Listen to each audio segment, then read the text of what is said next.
அனைவருக்கும் என்னுடைய அன்பான வணக்கங்கள். இப்போ வங்கதேசத்துல நடைபெற்று கொண்டிருக்கிற சில நிகழ்வுகள் நமக்கு மகிழ்ச்சி அளிப்பது இல்லை. அது உள்நாட்டு பிரச்சனை அப்படிங்கிற அளவோட அது முடிஞ்சு போகும்னு சொன்னா நாம் அதுல தலையிடுறதுக்கு வாய்ப்பு இல்லை.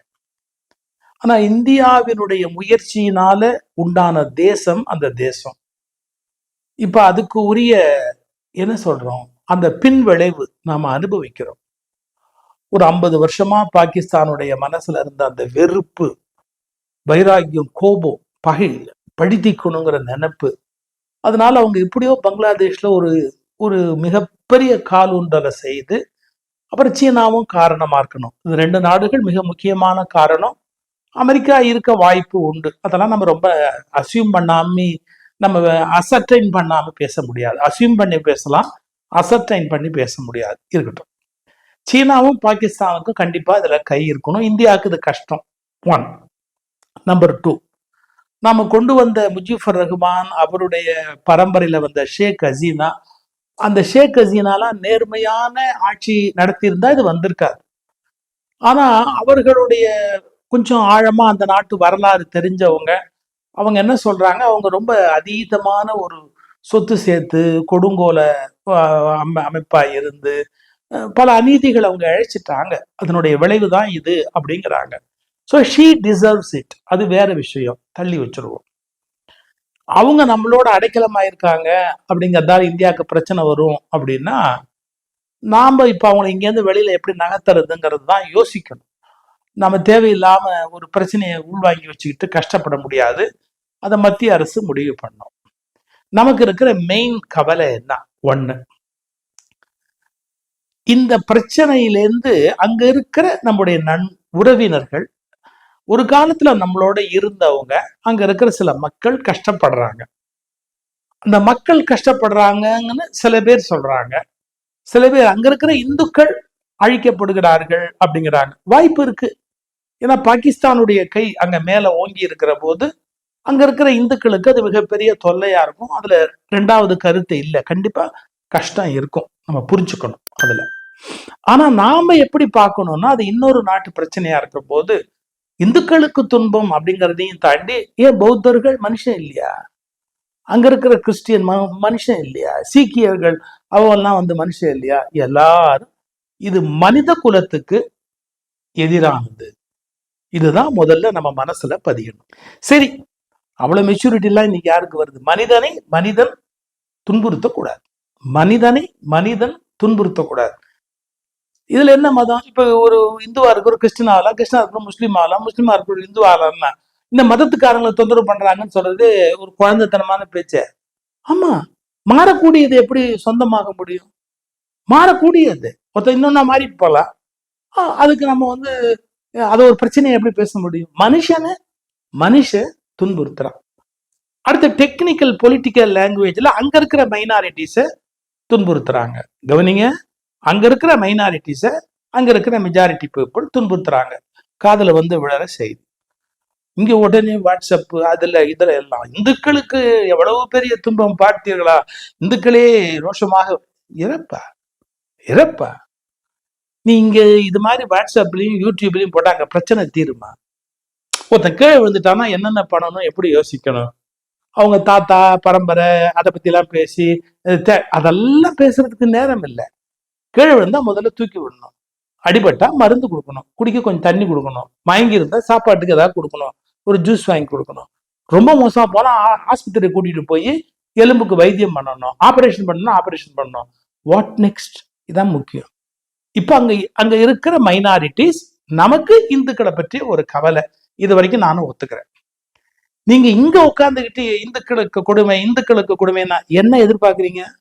இந்த ஊர் பத்தி எரியணும்னு எதிர்பார்க்குறீங்களா? உங்களுடைய உண்மையான நோக்கம் என்ன? இதையே போக்கஸ் பண்ணிக்கிட்டே இருந்தா இங்க இருக்கிறவங்களுக்கு இந்து முஸ்லீம் கலவரம் வரணும், ஒரு பெரிய பிரச்சனை வரணும். அதுதானப்பா சீனாவுடைய எதிர்பார்ப்பு. அதுதான்டா பாகிஸ்தானுடைய எதிர்பார்ப்பு. நீங்க என்ன எதிரி சொல்றபடி நடந்துக்கிறீங்க? தேச பற்றோடு நடந்துக்கங்க. பாகிஸ்தானுக்கும் சீனாவுக்கும் நோக்கம் என்ன? நோக்கம் இந்தியா பத்தி எரியணும். இதான் நோக்கம். இப்ப நீங்க அதை அப்படியே சொல்லிக்கிட்டே இருந்தீங்கன்னா இந்தியால ஒரு இனக்கலவரம் மத கலவரம் கண்டிப்பா மூன்றும். அது தவிர்க்க வேண்டாமா நம்ம? இப்ப எப்படி கையாளணும் இந்த பிரச்சனைய? இப்ப நான் சொல்றேன், நான் என்ன பெரிய உலக அரசியல் தலைவனா? நான் சொல்றேன் எப்படி அணுகணும் தெரியுமா? ஐக்கிய நாடுகள் சபையிலிருந்து உலக ராணுவம்னு ஒண்ணு இருக்கு தெரியுமா? அந்த உலக ராணுவத்தை உடனடியா பங்களாதேஷுக்கு அனுப்பணும். பிரச்சனையை தீர்க்கணும்னா என்ன வழிங்கிறத இப்ப நான் சொல்றேன். உலக ராணுவம் அப்படின்னு ஒண்ணு இருக்கு. அது ஐக்கிய நாடுகளுடைய கண்ட்ரோல் இருக்கு. இம்மீடியட்டா அவங்க போய் இறங்கணும் அந்த பகுதியை. அவர் யூனுஸோட ஒரு ஒப்பந்தத்தோட முதல்ல கலவரத்தை அடக்குங்க. இங்க இருக்கிற மைனாரிட்டிகள் துன்பப்படக்கூடாது, இந்த பகுதி அமைதி அடையணும். அதுக்கு யார் முயற்சி எடுத்தா? ஐக்கிய நாடுகள் சபையிலிருந்து உலக ராணுவத்தை அனுப்பி அந்த பகுதியில மக்கள் ஒருவரை ஒருவர் கொல்லாதபடி தடுக்கிறதுக்கு யார் முயற்சி எடுத்தா? செய்ய வேண்டிய வேலையை வெட்டி விட்டு வேண்டாத வேலையை வாட்ஸ்அப்பையும் யூடியூப்லையும் தீய கொளுத்தி போடுறதையே வேலையா பாக்குறீங்களப்ப? கொஞ்சமாவது படிச்சவன் இந்த காரியம் பண்ணுவானா? ரெண்டு, இப்ப அடுத்தது சொல்றேன். இங்க இருக்கிற முஸ்லீம் அந்த நண்பர்களுக்கு ஒரு வார்த்தை சொல்றேன். எனக்கு எல்லாமே நண்பர்கள் தான், கிறிஸ்துவ நண்பர்கள், புத்த நண்பர்கள், எல்லா நண்பர்களும் தான். இப்ப இருக்கிற இஸ்லாமிய சகோதரர்களுக்கு ஒரு வார்த்தை சொல்றேன். நீங்க இப்ப ஸ்டெப் எடுக்கணும். நீங்க என்ன செய்யணும்னு நான் இப்ப சொல்றேன். உங்களுக்கு உலகம் முழுக்க செல்வாக்கு இருக்குல்ல, உலக சகோதரத்துவம் உங்களுடைய கொள்கை தானே. அப்போ உங்களுக்கு ஒரு கூட்டமைப்பு இருக்குல்ல, என்ன சொல்லணும்? அங்க இந்துக்களுக்கு ஒரு தொந்தரவு நடக்கக்கூடாது. சும்மா இங்க இருக்கிற இந்துக்கள் சொல்றதை விட நீங்க சொல்லுங்கப்பா, this is the right time. வெறும் அறிக்கை விடாதீங்க வாட்ஸ்அப்ல, யூடியூப்ல, லெட்டர்ஸ் டு த எடிட்டர்ல, இந்த மாதிரிலாம் சும்மா கண் துடைப்பு வேலை பார்க்காதீங்க. உங்களுக்கு செல்வாக்கான அமைப்புல இருந்து சொல்லுங்க. அங்க இருக்கிற மைனாரிட்டிஸுக்கு நீங்க கெடுதல் பண்ணக்கூடாது. கெடுதல் பண்ணா நாங்க இங்க உண்ணாவிரதம் இருப்போம், இங்க எங்களுடைய இதுல நாங்க பிரார்த்தனை நடத்துவோம். நீங்க தான் பண்ணணும்.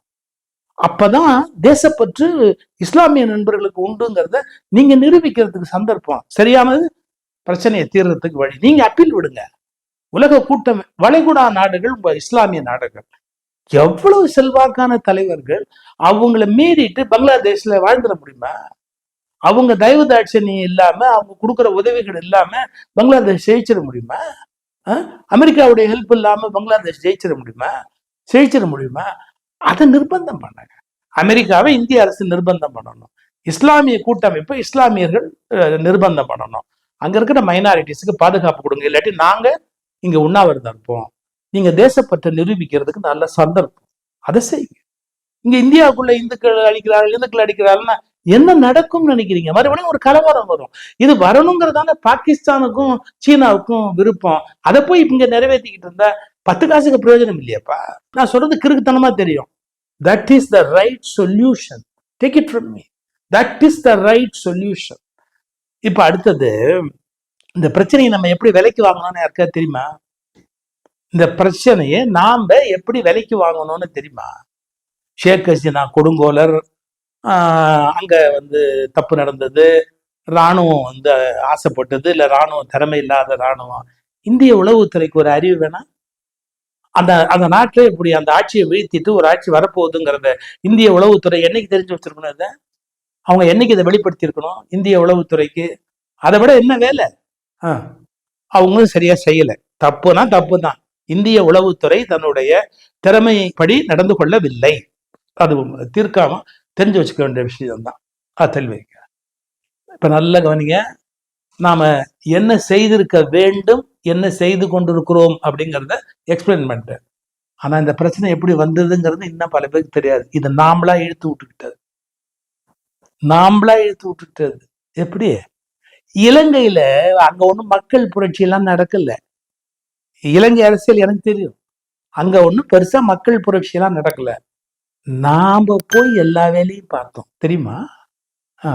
இலங்கையில ராஜபக்சே நமக்கு ஒத்து வராதுதான். அவர் ஒரு கொடூரமான ஒரு ஆள் தான். அது இலங்கை ஜனங்கள் ஓட்டு போட்டு அவனை தேர்ந்தெடுக்கணும். நமக்கு நம்ம என்ன பண்ண முடியும்?